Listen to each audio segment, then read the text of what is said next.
Hello my dear friends, you're on the Military Summary channel, and today we will discuss the situation in Ukraine on the 30th of May of 2023. Today we have a lot of very interesting updates, so let's start. The most interesting and the most important updates are coming from Moscow. Of course, we will discuss this topic in the morning video. We will just few words about these updates, about the attack, and we will continue. The Ministry of Defense of Russian Federation reported that as a result of that attack, they destroyed or captured every single drone above the territory of capital of Russian Federation, above Moscow. And we see that Ukrainians haven't achieved any results, any success in that attack. They only shown that they were able to do this. The President of Russian Federation, Vladimir Putin, gave his in the evening of the local time after this event, after that attack, gave his own opinion about that situation, and he was the first official authorities from the Russian side who reported that attack of drones upon Moscow was an act of revenge. Because during the previous days, the Russians made massive missile attack upon the capital of Ukraine, Kiev, and the President Putin reported that one of that attack was against and upon the main building and main headquarters of Ukrainian intelligence service. And as a result of that attack, as I understand, the Russians managed to achieve success, and probably a lot of NATO officers and more were killed or buried under the ruins of that attack. Now we're going to Kiev. We're moving to Kiev, and one more time let's discuss this situation. The previous days, on the 29th and the 30th of May, the Russians were attacking Kiev. As we remember, there was Russians managed to destroy one Patriot system. Furthermore, today we found out that the Russians attacked the main intelligence service of Ukraine, and probably as a result of that attack, a lot of NATO officers and the officers from the Western countries who helped Ukrainians to prepare operations on the territory of Russian Federation were killed. Furthermore, none of the sources have reported that yet, but it's my military summary assumptions that as a result of that attack, the head of Ukrainian intelligence, Kirill Budanov, was also killed. We have also added these notes to his pop-up saying that probably he was killed on the 29th or 30th of May as a result of Russian missile attack.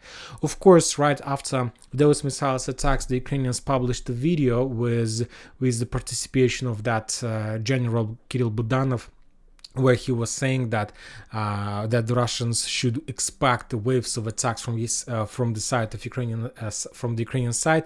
But you need to understand that every single person of such a high level of authorities has his own video in case of his death, when the Ukrainians are able to publish to prevent any talks or rumors about killing of this or that person.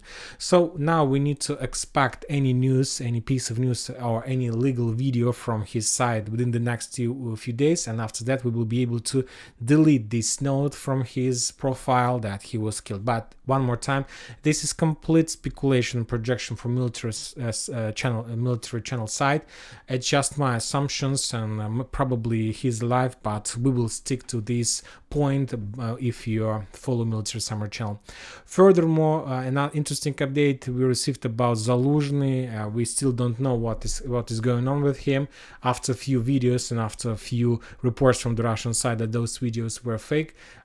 Today the Russians published or made a warrant to arrest Zaluzhny. So he is wanted currently, and we have added this icon that he is wanted based on the information we have.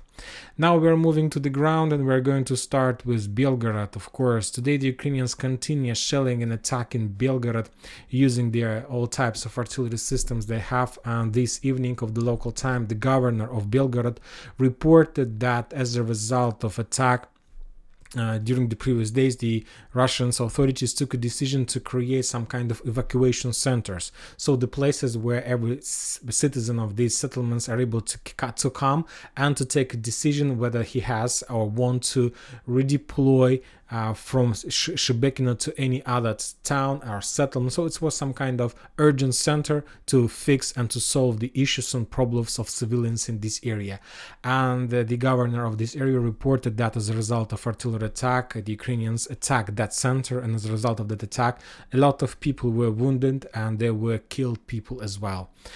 And I believe that there is a very interesting update about deployment map, and the Western sources are saying that as a result of redeployment of forces, 55th Artillery Brigade was redeployed from the south, from Ugledar area in direction of Belgrade. So probably this is the result of that redeployment, and currently all those artillery strikes, all those shelling of Belgrade region is the result, is the as a result of that redeployment. I remind you that a few days ago we found out that Ukrainians moved their 3rd Tank Brigade to the south, this one, and I believe as exchange process they moved Artillery Brigade to the north. Of course, we understand that when talking about Kharkiv area, mainly they need artillery to attack the buffer zone between Belgrade and in Ukrainian territory, to force the Russians to step back, to make panic among civilians and so on. And of course you need for these purposes artillery. Furthermore, we remember that the Russians continue advancing in the forest on the south of Liman Pervy, and also you need a lot of artillery systems to support Ukrainian forces in this area, not to allow the Russians to attack and so on. And probably that was also the reason of that redeployment. So currently the Ukrainians need a lot of artillery on the Kupiansk front line, and the purposes is to attack the Russian territory and to stop Russian advances in the vicinity of Kupiansk. The Ministry of Defense of Russian Federation reported that during the previous 24 hours, as a result of fierce fightings in the forests in this area, the Ukrainians lost 40 soldiers, 3 armored vehicles and 1 artillery system. Furthermore, the Russians reported that they destroyed another Raider ANTPQ-50, and this is a very important Raider because this is counter-artillery Raider that allows the Ukrainians to discover and to see the Russian artillery positions. So as you can see, the Ukrainians not just moved artillery brigade, but also they moved necessary enemy artillery equipment like the Raiders and TPQ-50, and I believe that there are many types of Raiders that were redeployed in this area recently.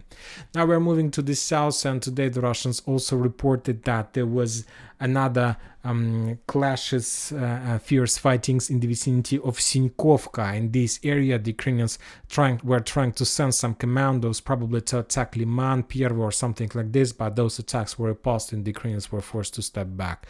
Now we are moving to the south. The Russians report about continuing shelling of Novoselovska without any clashes and movements on the ground. Probably they were trying to test and to check the ex-Ukrainian positions, whether there are forces or not. Now we're moving to the south, to Limant area. There are clashes. The clashes are here continuous. The Russians report about destroying of artillery positions in Yampolovka, about artillery strikes and artillery shelling of Serebryanka forest. The Russians continue advancing in this area, but very slowly. For now, we haven't received any reports, any updates about destroying of any artillery ammo depots of 54th Mechanized Brigade in this area. Probably the Ukrainians took a decision to change their tactics and no longer bring more shells to the combat line. Probably they're trying to keep these munitions of these forces a little bit, let's say, on the line of Siversk or probably in Serebryanka or something like this. Now we're moving to Bakhmut, and there are no updates at all. The Ukrainians stopped any counter-offensive activity in this area, probably as a result of, probably and based because of missile strikes against Patriot system, air defense system, against Su-24 that we received update yesterday, and against Kiev. So that's why I believe that Ukrainians took a decision to make a small operational pause and not to risk on the ground in the vicinity of Bakhmut.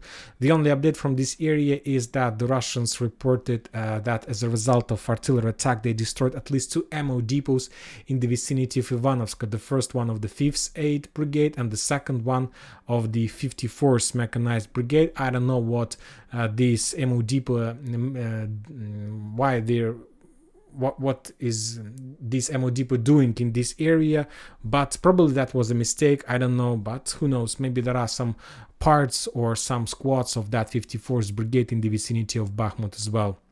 When talking about areas, the situation is the same. The Russians reported that they destroyed or attacked another positions or another headquarters of 24th Mechanized Brigade. This is very interesting. We don't see any activity in this area from the Russian side, but we see that from day to day they continue hunting this 24th Mechanized Brigade. And to tell the truth, I don't remember any active fightings with this Mechanized Brigade, or at least we don't know about the value of that brigade in this area and or the position that under protection or under cover of that brigade. The Russians reported that the entire losses on Liman and Donetsk front line were around 85 soldiers on Liman front line and around 145 soldiers on Donetsk front line. So as you can see, the level of losses is also almost the lowest since the beginning of the special military operation on that front line.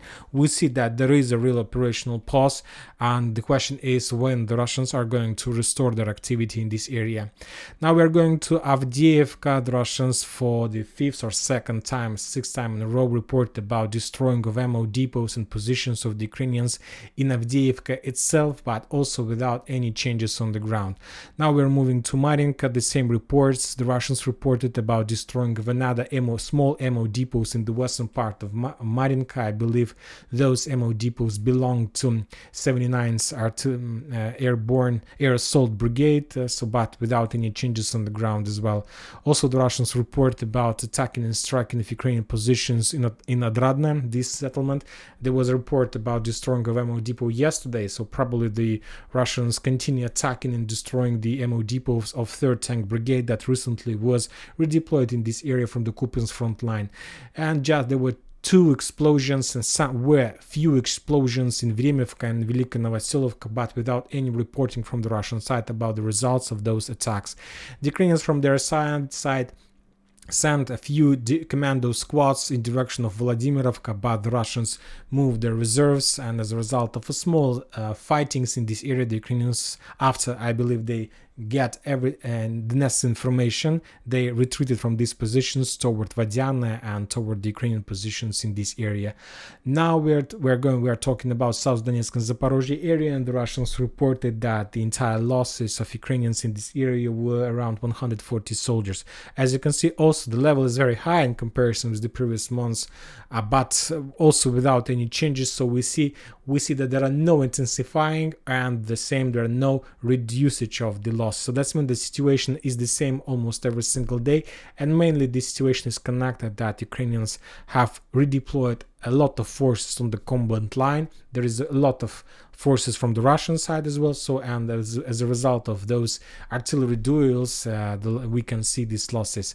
When talking about Kherson area, the Russians report about explosions in Achakov, and this is the main training center of the Ukrainians, where the Ukrainians are training and learning how to they can cross Dnipro River, how they can cross all these lakes and water reservoirs, and to attack the south of Kherson area, southwestern part of Kherson area, but also without any results, any numbers, and so on.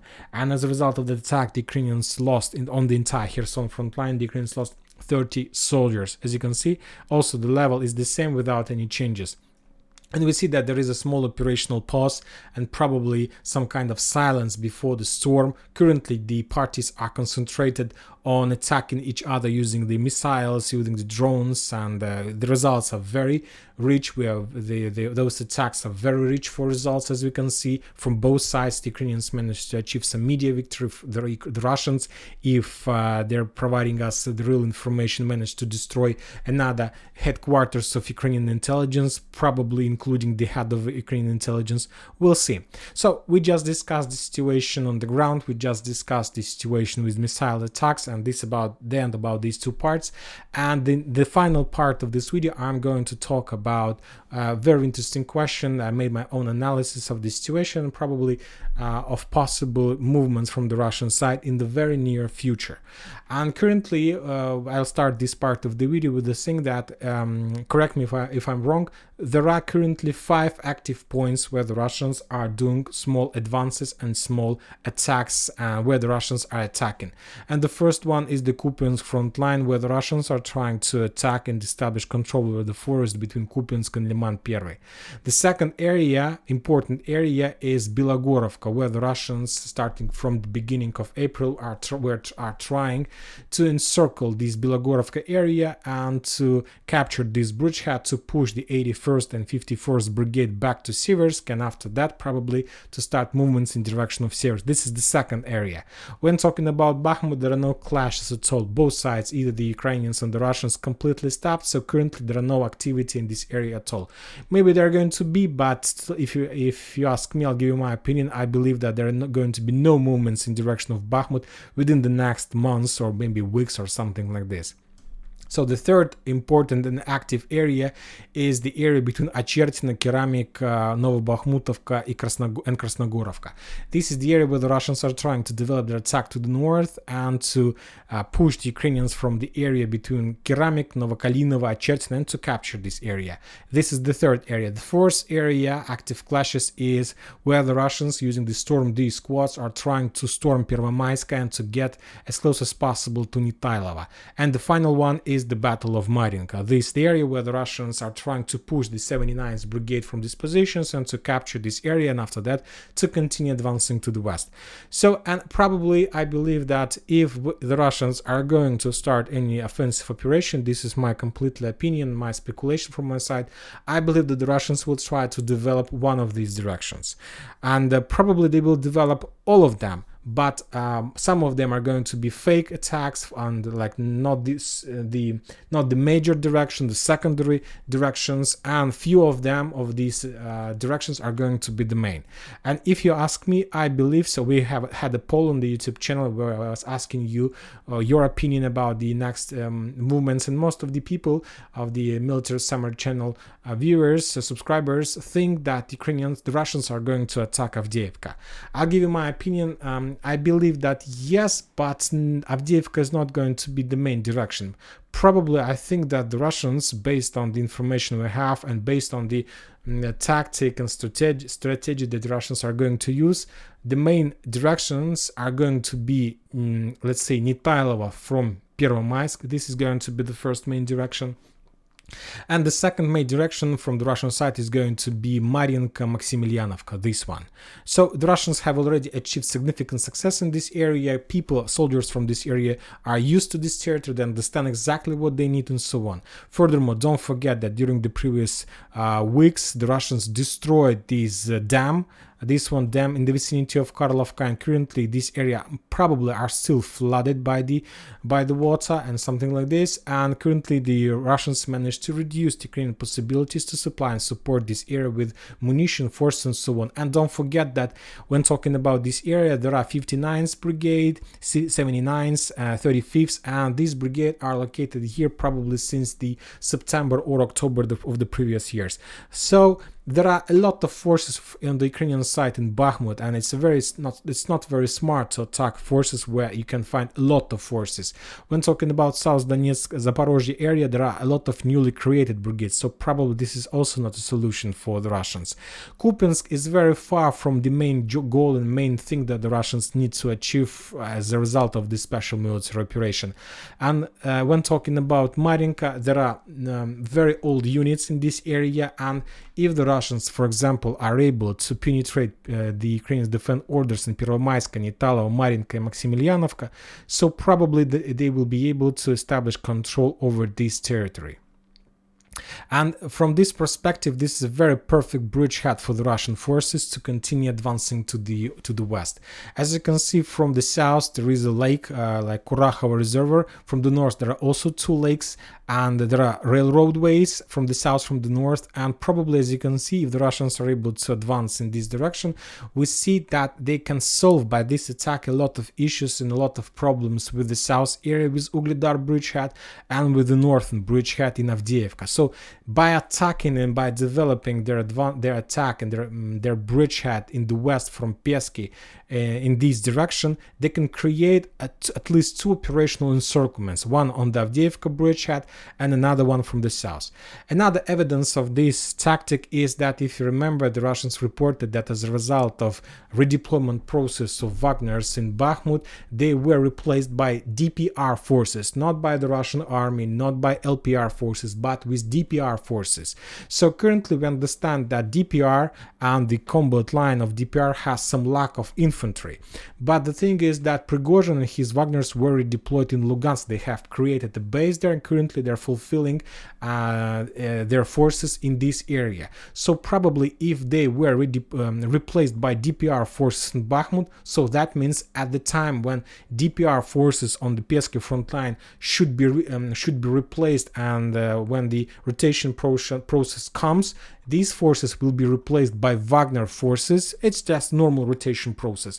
They are replaced by DPR forces. That means that they need to replace DPR forces somewhere else. So probably Wagner and Prigozhin will be moved to Bakhmut within the next month, somewhere by the beginning of July, to this front line, and they will start advancing. And this exactly is going to be the first step.